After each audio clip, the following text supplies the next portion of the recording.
Doctor Iqbal ने कहा था, मंजिल से आगे बढ़कर मंजिल तलाश कर, मंजिल से आगे बढ़कर मंजिल तलाश कर, मिल जाए तुझको दरिया तो समंदर तलाश कर, मिल जाए तुझको दरिया तो समंदर तलाश कर। और फिर कहते हैं कि हर शीशा टूट जाता है पत्थर की चोट से, हर शीशा टूट जाता है पत्थर की चोट से, पत्थर ही टूट जाए वो शीशा तलाश कर, पत्थर ही टूट जाए वो शीशा तलाश कर। और फिर कहते हैं कि सजदों से तेरे क्या हुआ सदियां गुजर गई,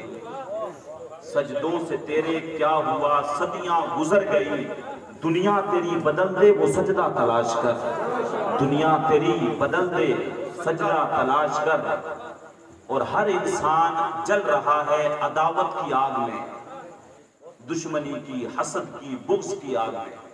हर इंसान जल रहा है अदावत की आग में। उस आग को बुझा दे वो पानी तलाश कर, उस आग को बुझा दे वो पानी तलाश कर। और आखिर में तो हद कर दी, कहते हैं करे सवार ऊंट पर अपने गुलाम को, करे सवार ऊंट पर अपने गुलाम को, पैदल ही खुद चले वो आका तलाश कर, पैदल ही खुद चले वो आका तलाश कर। मंजिल से आगे बढ़कर मंजिल तलाश कर, मिल जाए तुझको दरिया तो समंदर तलाश कर। हसनैन करीमैन कॉन्फ्रेंस है और पिछले कई दिनों से हम लोग इमाम आली मकाम सैयदुश्शुहदा सैयदना इमाम हुसैन रज़ी अल्लाह ताला अन्हु की शहादत की दास्तां और उनके जो अहले बैत थे, उनके जो साथी थे, उनके ताल्लुक से हम लोग सुनते आ रहे हैं। हम अगर उस असल वजह पे पहुंचे कि ये आखिरकार जंग किस वजह से हुई, तो उसमें जो सबसे जो अहम दो रीजन हमारे सामने आएंगे, उनमें से पहला रीजन तो ये था कि इमाम आली मकाम ने यजीद की बैत क्यों नहीं की। सबसे पहली जो सवाल होता है वो ये होता है कि आखिर वो भी तो जो है सहाबी रसूल के बेटे थे यजीद। कुछ लोग ये जो है कोट पैंट पहन के लोगों को यूट्यूब पे ज्ञान देते हुए नजर आते हैं कि आखिर वो भी तो सहाबी रसूल के बेटे थे, तो इमाम हुसैन उनकी बैत कर लेते तो इतना खून खराबा नहीं होता। तो मैं कहा करता हूं साहिबों, इमाम आली मकाम कौन? इमाम हुसैन। वो इमाम हुसैन जिनकी परवरिश रसूलुल्लाह सल्लल्लाहु अलैहि वसल्लम की गोद में हुई थी, वो इमाम हुसैन जो हुजूर के सीने पे खेलते रहे थे,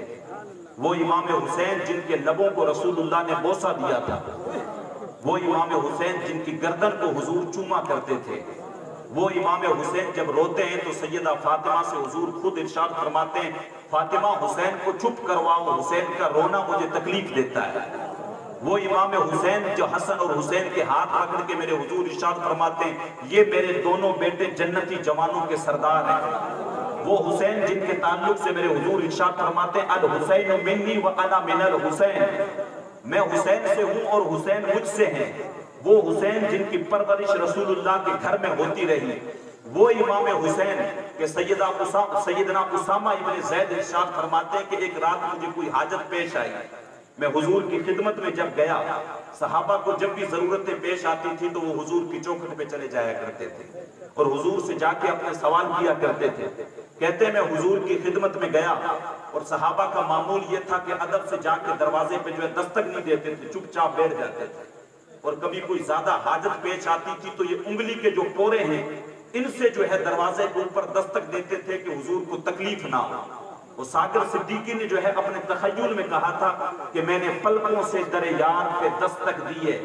मैं वो साइल हूं जिसे कोई सदा याद नहीं। उसने तो अपने तखय्युल में कहा था, लेकिन सहाबा ने तो है हुजूर के चौखट पे ऐसा करके दिखाया। तो हजरत उसामा कहते मुझे हाजत थी, हुजूर जब बाहर आए मैंने अपनी हाजत कह दी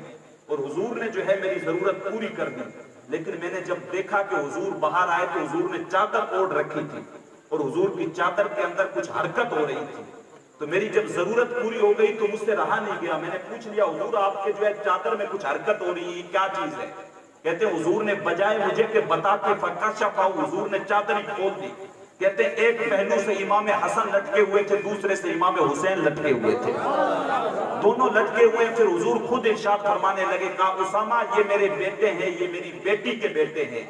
और अल्लाह की बारगाह में इरशाद जो है अर्ज करने लगे, मालिक मैं इनसे मोहब्बत करता हूँ तू भी इनसे मोहब्बत कर। और फिर इरशाद फरमाया मालिक जो इनसे मोहब्बत करता है उनसे भी मोहब्बत कर, लोगों में जो इनसे मोहब्बत करता है उससे भी मोहब्बत कर। तो वो इमाम हुसैन जिनने उन्हें जो है रसूलुल्लाह सल्लल्लाहु अलैहि वसल्लम के घर में परवरिश पाई हो, जिनके वालिद मोहतरम सैयदना अली उल मुर्तजा जो घोड़े की एक रिकाब में पांव रखते हो दूसरी में रिकाब में पांव आने से पहले कुरान मजीद पढ़ देते हो, वो जो है उनकी वालिदा सैयदा तैयबा ताहिरा सैयदा फातिमा सलामुल्लाह अलैहा, जिनका आलम यह है कि हसनैन करीमैन को सुलाने के बाद जब अल्लाह की बारगाह में इबादत के लिए खड़ी होती हैं, 2 रकात नमाज की नियत करती हैं, सर्दी की लंबी लंबी रातें हैं, अभी जो है 1 रकात पूरी नहीं हो पाती, बिलाल हबशी फजर की अजान कह देते हैं, जल्दी जल्दी 2 रकातें पूरी करती हैं, अल्लाह की बारगाह में हाथ उठा के दुआ करती हैं, मालिक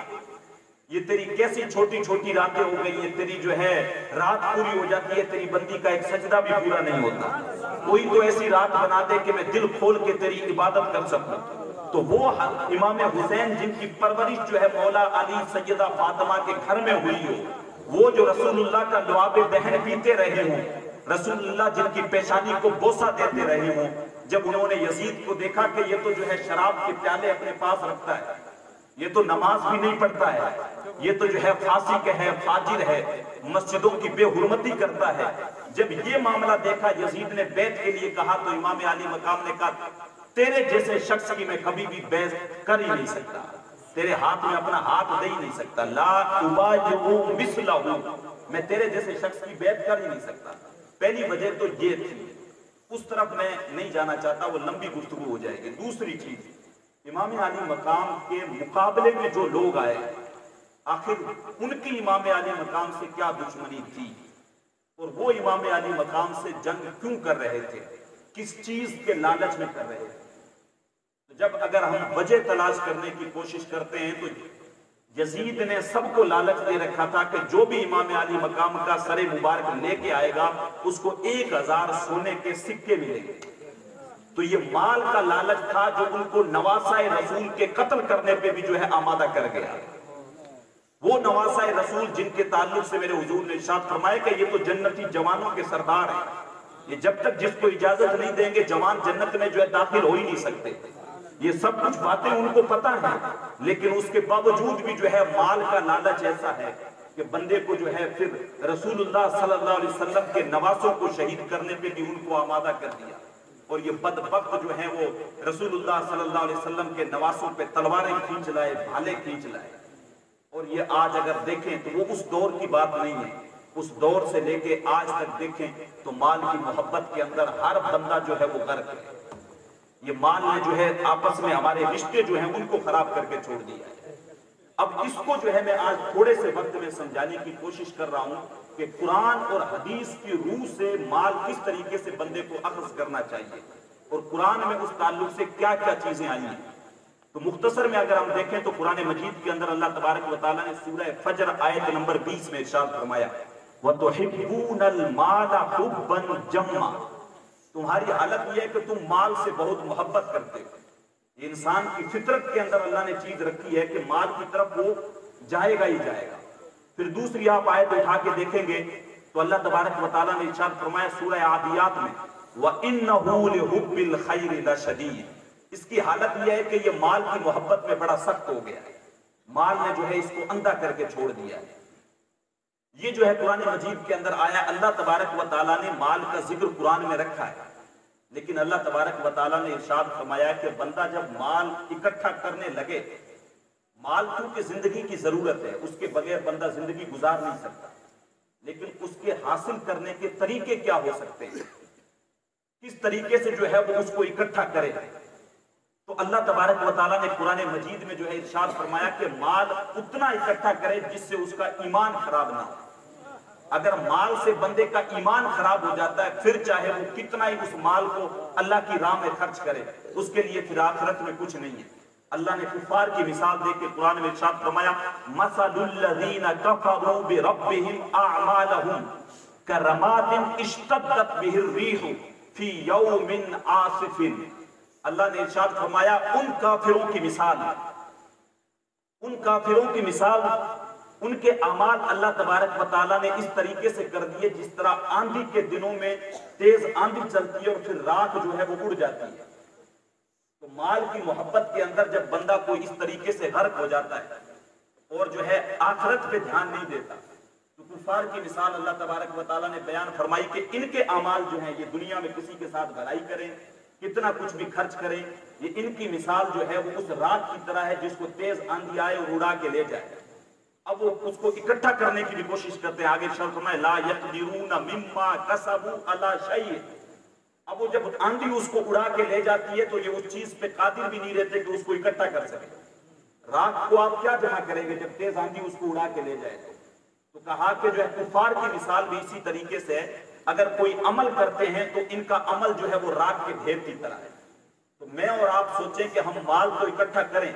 लेकिन कहीं वो माल ऐसा तो नहीं है कि हमें ईमान से खारिज कर दे रहा है। हम माल इकट्ठा कर रहे हैं तो ये तो देखें कि कहीं शराब वाले ठेके से तो माल जमा नहीं कर रहे हैं। हम माल ले रहे हैं तो कहीं देखें कि वो जो है उसका जो जरिया है वो जरिया हलाल है या हराम है, कि जुए में पैसे जो है जीत के आ रहे हैं और 1 लाख रुपए उठा के मस्जिद में दे रहे हैं। तो ये उसकी मिसाल उस राख की तरह जिसको आंधी उड़ा के ले गई और उसका फिर कोई फायदा नहीं है।